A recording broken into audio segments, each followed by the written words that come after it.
You know, it really takes a lot to learn how to say no to other people, but learning how to say no to yourself is a whole nother motherfucker. Let's talk about it in 1 minute or less. Actually, it's going to be a few minutes. I'm sorry.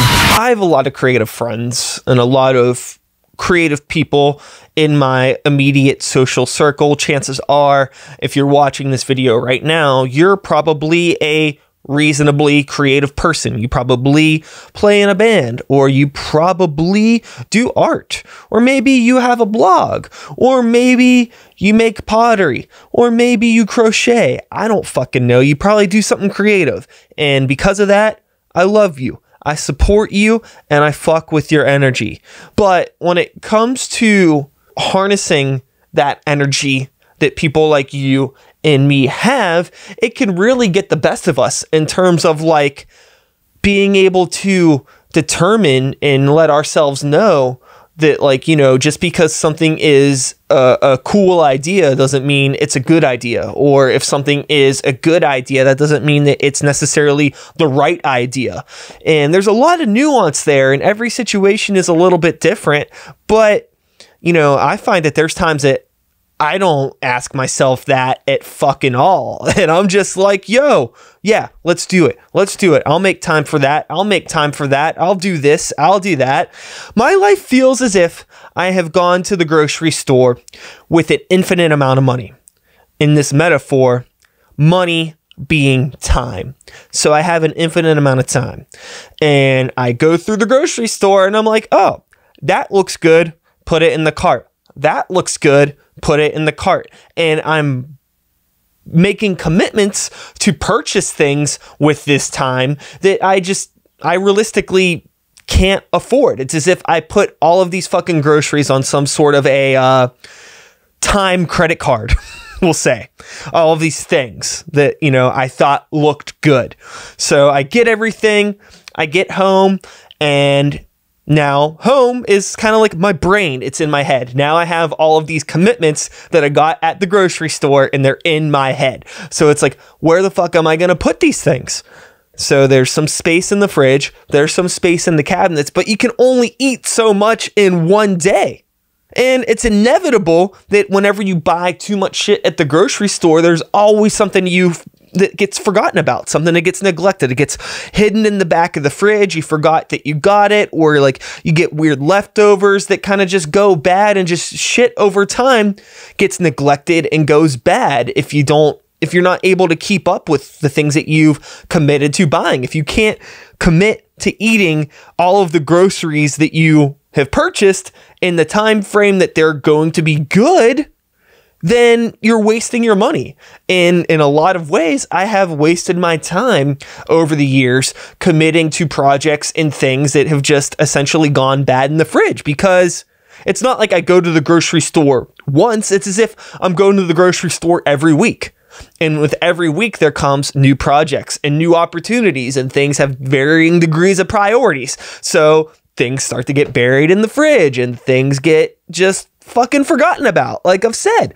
And in a weird way, kind of going back to the video I put out last week about the algorithms and trying to keep in touch with friends through social media, you know, why the fuck do all of us have so many friends online? None of us can realistically commit to having hundreds or thousands of friends at a time. You can't commit to those relationships. It's hard enough for half you motherfuckers just to commit to one other person. Ain't trying to put you on blast, but if you know who you are, you know what I'm saying. And I'm a bit of an asshole in retrospect, you know, thinking about like, oh, I'm not seeing all of my friends' posts online and things like that. But I've also made a social commitment to be friends with over 3,000 people on Facebook, and like however many thousand on Instagram.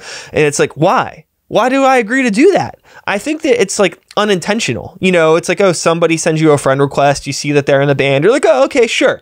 Or somebody follows you on Instagram. So you follow them back, and you're like, okay, like it's an easy thing. It takes 1 second.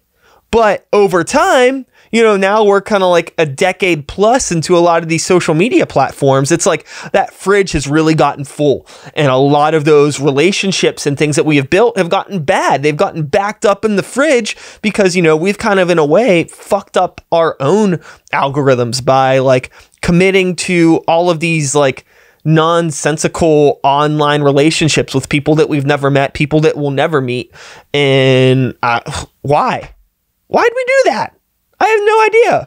At the time, it made sense. You're not really thinking about it. But now looking back, it's like, why?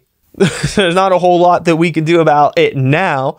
But moving forward, I think there is a lot that I can do to manage who I'm letting into my social life. You know, I maybe a few years ago would have said my online social life, but it's so fucking integrated now. It's all the same. So let's just not pretend that it isn't, and let's just, you know, agree that the computers have taken over, and, you know, we're all going to be robots in the next 10 years, probably.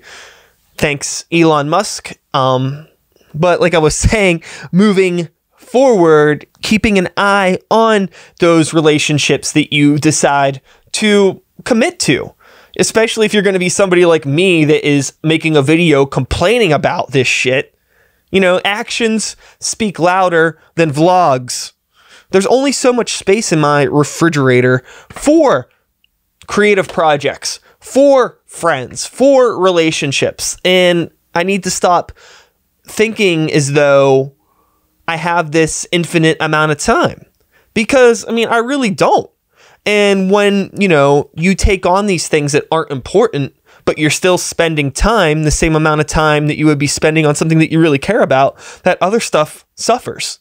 I've said this like 10,000 times on the podcast, and I'm not trying to beat a dead horse or anything, but I do think that I need to, you know, kind of get a little bit better at practicing what I preach, because I've said for years that, you know, you only have 100% to give as a person.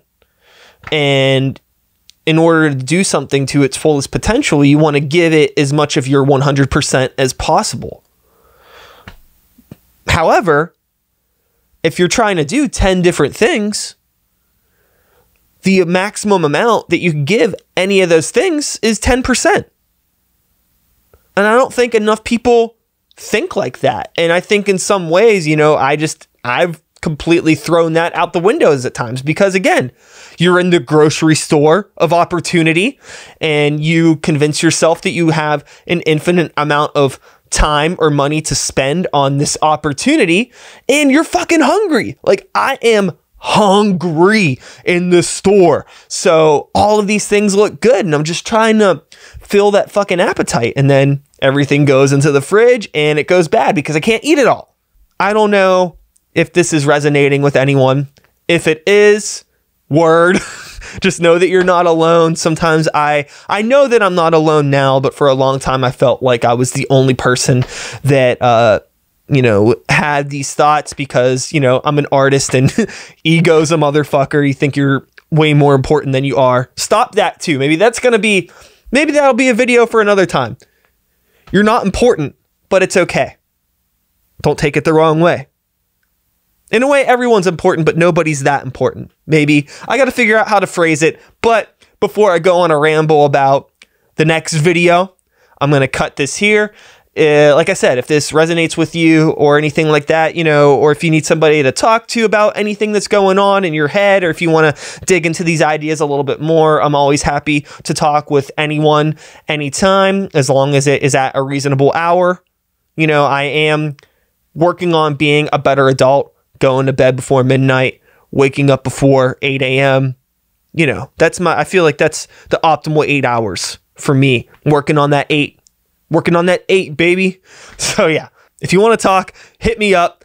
You know where to find me, and share this video if you think that this is cool advice that you want to share with some of your creative people.